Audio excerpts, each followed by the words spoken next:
Operation সিঁদুর আর তার সঙ্গে এবার অপারেশন মির্জাফর। আমাদের দেশে থেকে যারা আমাদের শত্রু পড়শি দেশ তাদের হাতে একের পর এক তথ্য তুলে দিচ্ছে মির্জাফর তো বটেই। কথা হচ্ছে জ্যোতি মালহোত্রাকে নিয়ে। জ্যোতি মালহোত্রা, এই জ্যোতি মালহোত্রার বিরুদ্ধে একের পর এক অভিযোগ, যেটা করে এমন নতুন নতুন কিছু তথ্য জানা যাচ্ছে যা তাক লাগানোর জন্য যথেষ্ট। একজন ইউটিউবার, সেই ইউটিউবারও নাকি জঙ্গি ক্যাম্পে গিয়ে ট্রেনিং নিয়ে এসেছে। তো সেই ইউটিউবার আমাদের কলকাতাতেও এসেছিল, কলকাতা তিনবার এসেছিল, তার মধ্যে একবার বাংলাদেশ হয়ে মৈত্রী এক্সপ্রেস ধরে।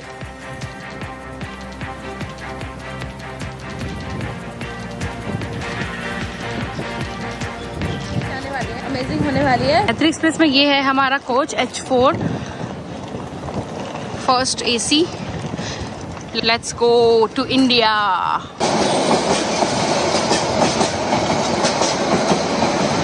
आज का सफर होने वाला है कूपे में। ये है, ये जंक्शन इसको क्रॉस कर रही है, बट इस ट्रेन का कोई हॉल्ट नहीं है। इस ट्रेन का पहला हॉल्ट होगा 200 किलोमीटर के बाद। ব্লগার ইউটিউবার জ্যোতি মালহোত্রা মৈত্রী এক্সপ্রেস ধরে কলকাতায় এসেছিল বাংলাদেশ থেকে। কবে আর সঙ্গে কে ছিল আর ঠিক কোন কোন জায়গায় শুট করেছে তার ব্লগ থেকে আমরা কি কি পাচ্ছি, আমরা গেদে সীমান্তের ভিজুয়াল পাচ্ছি, আর কি কি পাচ্ছি। রৌনক রয়েছে আমার সঙ্গে সরাসরি। রৌনক,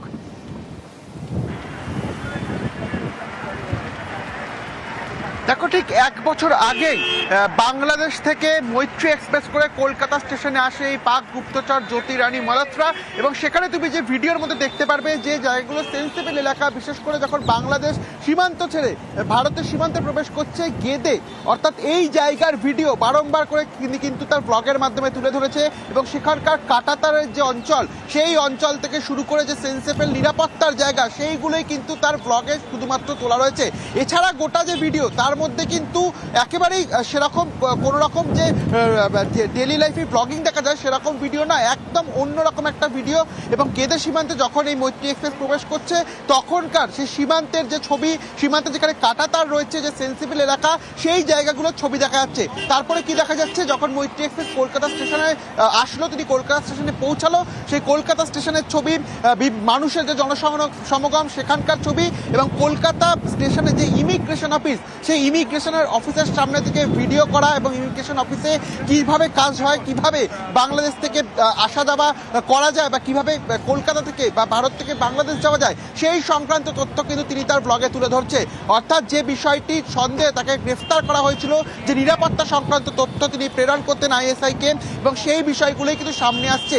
যে ডেলি লাইফ ব্লগিং, রৌনক, আমরা বলে থাকি ভারতের ব্যস্ততম রেল স্টেশনগুলোর মধ্যে একটা rail station Sealdah rail station.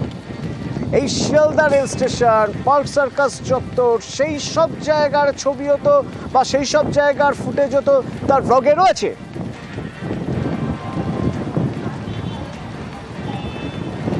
দেখো, একেবারে শিয়ালদা স্টেশনের যে ফুটেজ, তার পরপর দুবার তিনি এই শিয়ালদা স্টেশনে এসেছিলেন, এবং পরপর দুবারই কিন্তু এখানকার যে ফুটেজ তিনি কালেক্ট করেছেন, তার ব্লগেও সেটা দেখিয়েছেন।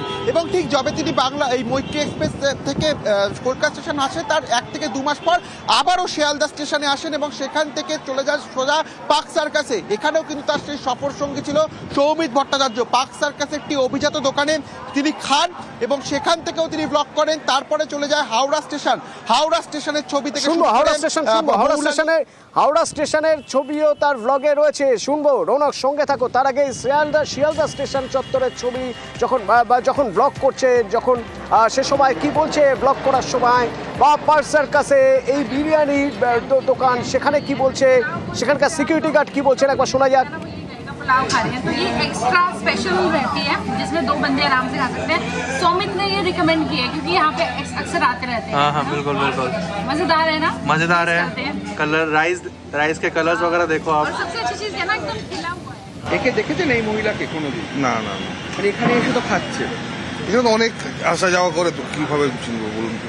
এ বেসিক্যালি পাক গুপ্তচর হিসেবে একে ধরা হয়েছে। তো কয়েক মাস আগে এসে আপনাদের এখানে খাওয়া দাওয়া করেছে, মানে দেখেছেন আসতে বা বহুক্ষণ বসে থাকতে বা কোনো অন্য গতিবিধি দেখেননি? সেক্ষেত্রে চিনতে পারছেন না, চিনতে পারছি। এই ধরনের যে ফুড ব্লগাররা আসে, এটা তো আনাগোনা রয়েছে আপনাদের এখানে। কেউ ইনি একজন ফুড ব্লগার হিসাবে এসেছিল, চিনতে পারছেন? জায়গাটা তো আপনাদেরই জায়গা দেখা যাচ্ছে। হ্যাঁ উপরে। বাংলাদেশ থেকে কলকাতায় আসার রুট, সেই রুটের ব্লগ তো হলো, শিয়ালদা স্টেশনের ব্লগ হলো। আবার কলকাতা থেকে যদি দিল্লি কেউ ট্রেনে যেতে চায় সেই ব্লগ, দুরন্ত এক্সপ্রেসের ব্লগ, হাওড়া স্টেশনের ব্লগ শুনুন একবার, দেখুন। पता नहीं वो पैसेंजर जो है वो कहाँ तक ट्रैवल करेंगे। क्या चलते हैं इस कोच में हम। ये है हमारी सीट 31 और साथ में यहाँ पे अलॉट की है यही सीट, एक और पैसेंजर है। कहाँ तक जाएंगे आप? दिल्ली तक। देख लो ये RSC सीट ऐसे हाफ हाफ दी है, इनको भी दिल्ली तक जाना है और हमें भी। तो आज की जर्नी तो भाई সুখদ হোগি। রৌনক রয়েছে আমার সঙ্গে। রৌনক, শিয়ালদা স্টেশনের কথা বলছিলে। হাওড়া স্টেশন অত্যন্ত গুরুত্বপূর্ণ একটা স্টেশন আমাদের দেশের, এবং আমাদের দেশের উত্তর পূর্বের ভারতের কথা যদি মাথায় রাখতে হয়, এখান থেকে দিল্লি যাওয়ার জন্য বা এখান থেকে অন্যান্য জায়গায় যাওয়ার জন্য অত্যন্ত গুরুত্বপূর্ণ একটা স্টেশন। এই হাওড়া স্টেশনেরও বিভিন্ন জায়গার ফুটেজ তার এই ব্লগে দেখা যাচ্ছে।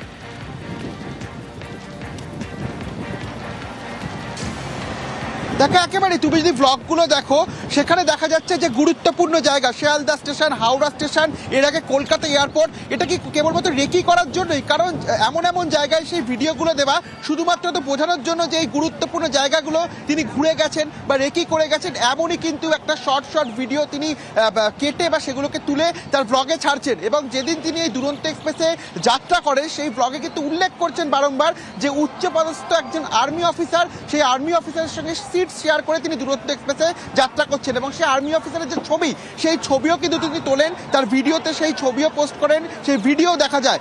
অর্থাৎ RSC টিকিটে তিনি যাত্রা করছিলেন এবং তার যে থাম্বনেল বা সেখানে তিনি উল্লেখ করছেন, দাবি করছেন যে আর্মি অফিসারের সঙ্গে তিনি সিট শেয়ার করে এই দুরন্ত এক্সপ্রেসে যাত্রা করছেন। আদতে কি এই দুরন্ত এক্সপ্রেসে যাত্রা করা বা কলকাতায় এসে ফুড ব্লগিং করা এটাই উদ্দেশ্য? কারণ যে ভিডিও তুমি প্যাটার্নগুলো দেখবে যে মূলত যে স্থানগুলি রয়েছে, এই হাওড়া স্টেশন বলো, শিয়ালদা স্টেশন বা কলকাতা এয়ারপোর্ট, ব্যারাকপুর ক্যান্টনমেন্ট, এই জায়গাগুলি যেগুলো রয়েছে সেখানে একটা শর্ট ভিডিও, অর্থাৎ সেখানে যে তিনি ঘুরে গেছেন, তিনি যে এসেছেন, সেই রকম একটা বিষয়কে স্ট্যাবলিশমেন্ট করার জন্যই কিন্তু যে বিশেষ জায়গাগুলি, শিয়ালদা স্টেশনের বাইরের চত্বরের ছবি, হাওড়া ব্রিজের ছবি, এয়ারপোর্টের ভেতরকার ছবি, এই রকম ছবি কিন্তু তার ব্লগে দেখা যাচ্ছে। অর্থাৎ এবং আমরা বলি যে পশ্চিম সীমান্তের মতো পূর্ব সীমান্ত অত্যন্ত গুরুত্বপূর্ণ। বাংলাদেশ থেকে ট্রেনে কলকাতায় এসে আম আদমির সঙ্গে মিশে কলকাতা থেকে কিভাবে দিল্লিতে যাওয়া যায়, এই রুট তো তার 3 বারের কলকাতায় আসার ভিডিওর মধ্যে দিয়ে স্পষ্ট হয়ে যাচ্ছে। শুধু তাই নয়, ব্যারাকপুরে গিয়েছিল, ব্যারাকপুর সেনা ছাউনি, সেনা ট্রেনিংয়ের জায়গা, শেওড়াফুলিতে গিয়েছিল। জ্যোতি মালহোত্রার 3 বার কলকাতায় আসার মধ্যে অন্য কিছু ছিল না তো?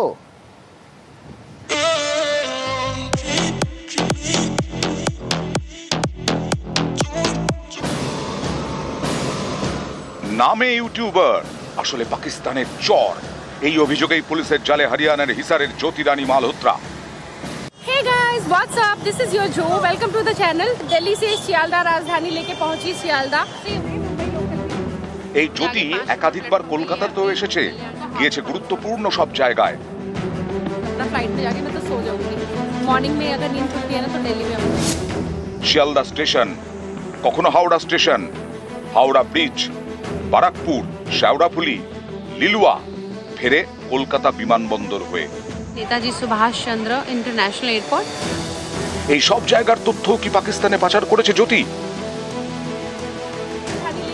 সম্প্রতি সে দিল্লি থেকে রাজধানী এক্সপ্রেসে শিয়ালদা স্টেশনে নামে। শিয়ালদা স্টেশন ভারতের অন্যতম গুরুত্বপূর্ণ রেল স্টেশন, রোজ লক্ষ লক্ষ মানুষের যাতায়াত। সেই শিয়ালদা স্টেশনে জ্যোতি। শিয়ালদা স্টেশনে জ্যোতির সঙ্গে দেখা করেন ইউটিউবার সৌমিত ভট্টাচার্য। সৌমিতের বাড়ি আসানসোলে। এই সৌমিত জ্যোতির মতো ঘুরে ঘুরে ভিডিও বানান। कहाँ से मिलेगी लोकल हमारी? टोटल कितने प्लेटफॉर्म है वैसे यहाँ पे? है टोटल 18-20 के आसपास है। শিয়ালদা স্টেশন থেকে কল্যাণী সীমান্ত লোকালে ওঠে জ্যোতি, সঙ্গে সৌমিত। खाली अभी तो मस्त। ট্রেন থেকে নেমে তারা যায় বারাকপুরে, বিখ্যাত বিরিয়ানির দোকানে। বিরিয়ানিও খায় দুজন। বারাকপুরে গিয়ে বিরিয়ানি খাওয়াতে অন্য গন্ধ পাচ্ছেন গোয়েন্দারা। তাদের প্রশ্ন, বারাকপুরে কি শুধুই বিরিয়ানি খেতে গেছিল জ্যোতি?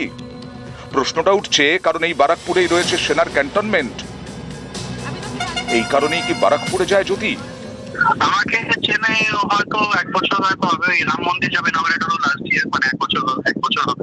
আমার তো আলাপ ওই ফার্স্ট টাইম আয়োধ্যাতে হয়েছিল, ফটো নিয়েছে বা বলে এরকম আমার চোখের সামনে কিছু করেনি যে ক্যান্টনমেন্টের ফটো নিয়েছে। মানে আমরা ওই টোটো ভাড়া করে তো ক্যান্টনমেন্টের থ্রু দিয়ে গেছিলাম, তো আমার সামনেই ছিল টোটো, ভিডিও নিয়েছে বা এরকম নিয়েছে বলে তো আমি তো দেখিনি সেটা।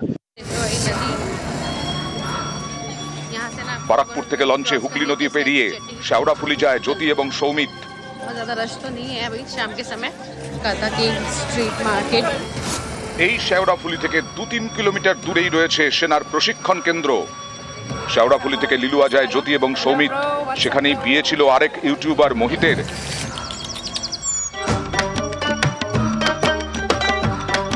মেহেন্দি থেকে বিয়ে, 2 দিন অনুষ্ঠানে হাজির ছিল জ্যোতি, সঙ্গে ছিল মোহিত। कोलकाता में आई, यहाँ का पुचका नहीं खाया। ফুচকা খুব ভালো। জ্যোতি এবং সৌমিত কলকাতায় 2 ব্লগ পার্টনার, কাশ্মীরেও তারা একসঙ্গে। और यहाँ पे हमें मिले हैं ट्रैवल विद सौमित। मिल चुके हैं, इधर बहाना दिखा रहे हैं। 22 এপ্রিল পহেলগাঁওয়ে হত্যা লীলা চালায় পাক জঙ্গিরা। अभी मिली हूँ मैं, तो पहले मिली है। सो यहाँ पे हम लोग आए हैं अभी। সেই পহেলগাঁওতে একটি রিসর্টে গিয়ে ওঠে জ্যোতি মালহোত্রা। সেই রিসর্টে ছিলেন আরো 2 ব্লগার, ওড়িশার প্রিয়াঙ্কা সেনাপতি এবং আসানসোলের সৌমিত ভট্টাচার্য। लो एक कॉफी पी लेते। चीयर्स। खाना इतना सब कुछ खाने के बावजूद भी भूखे। জ্যোতি মালহোত্রা ব্লগারের আড়ালে পাক চর, এই অভিযোগে গ্রেফতার। জ্যোতি একাধিকবার পাকিস্তান গিয়েছে। Welcome to Pakistan. ওয়াঘা বর্ডারের নিরাপত্তা কর্মীর সঙ্গেও তার ভালো সম্পর্ক, সেটা তার ব্লগ দেখলেই বোঝা যাবে। Welcome to Pakistan. क्या हाल है? जी इस्लाम बिल्कुल सब खैरियत। पहले नवंबर में भी आई थी। जी हाँ, नवंबर में नहीं, मैं अप्रैल में आई थी। अप्रैल में जी। साखी। काल जी सतश्रीकाल। किवे हो जी मैम? मैं बिल्कुल ठीक, किसी कैसे हो? मैं बहुत बढ़िया। এই দেখুন, একজন সাধারণ ব্লগার পাকিস্তানে গিয়ে পাঞ্জাব প্রদেশের মুখ্যমন্ত্রী মারিয়াম নওয়াজ শরীফের সঙ্গেও দেখা করে জ্যোতি। এটা কিভাবে সম্ভব বলুন তো? একজন সাধারণ ব্লগার, হরিয়ানার মেয়ে, সে কিনা পাকিস্তানে গিয়ে হুজহুদের পার্টিতে যাচ্ছেন, তাদের সঙ্গে গল্প করছেন। এর থেকেই সন্দেহ জোরালো হয়, ডাল মে কুছ কালা হ্যায়। 22 এপ্রিল পহেলগাঁওয়ে হামলা চালায় পাক জঙ্গিরা। সারা দেশ তখন বদলার দাবিতে ফুটছে। সেই সময় এনাকে দেখুন, কেক হাতে যাচ্ছেন। এটাই 24 এপ্রিলের ছবি। দিল্লিতে পাক হাই কমিশনের অফিস, তার সামনে কেক হাতে এই ব্যক্তি কে, কাকে কেক দিতে যাচ্ছিলেন, কি আনন্দে কেক, একটা প্রশ্নের উত্তর দেননি। Cake for what is this celebration for? Are you from Pak high commission? এই ব্যক্তির পাশেও দেখা গেছে জ্যোতিকে। অনেকে বলছেন এটা পাক হাই কমিশনের দেওয়া কোনো পার্টি। সেখানে জ্যোতির সঙ্গে দেখা গেছে পাক হাই কমিশনের কর্মী দানিশকেও। ট্রাভেল ব্লগার, পাক গুপ্তচর, দেশে বিদেশে ঘোরার নামে তথ্য পাচার, গোয়েন্দাদের কড়া নজর এই জ্যোতি মালহোত্রার দিকে। নিউজ 18 বাংলা।